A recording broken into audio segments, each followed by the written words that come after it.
আশা করি সবাই ভালো আছেন। এই যে এটা হচ্ছে টাইগারের বাচ্চা। তো এটা হচ্ছে চিকেন ফক্স যেটাকে বলে, বা গুটি বসন্ত যে হয়েছিল এটা এখানে, তারপরে যে পাওয়ে।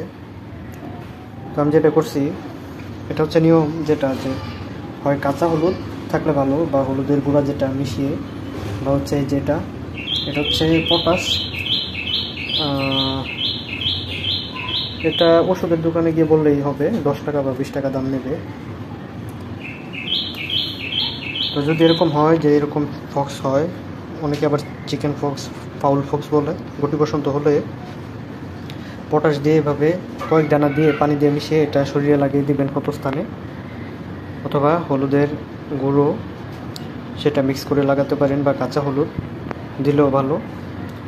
2 বেলা দিতে হবে কমপক্ষে। আর সাথে হচ্ছে আমি দিয়েছি সিপ্রোসিন, এটা হচ্ছে অ্যান্টিবায়োটিক।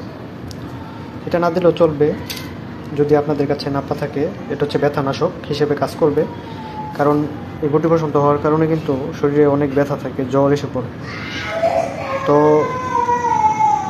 এই বড়িটা হচ্ছে ব্যথানাশক হিসেবে কাজ করবে।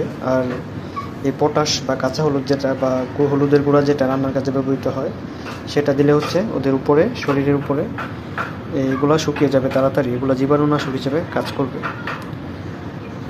তো নাপাটা কমপক্ষে 2 বেলা দিতেই হবে।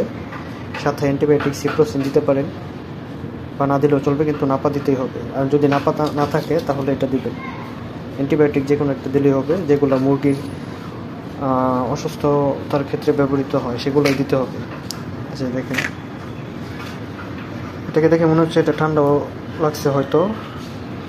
আর এটা হচ্ছে মূলত ঠান্ডারই ওষুধ, ঠান্ডার। তারপরে যদি খাবারের ক্ষেত্রে খাবার হজম না হয়, অনেক রোগের কাজ করে এটা সিপ্রোসিন।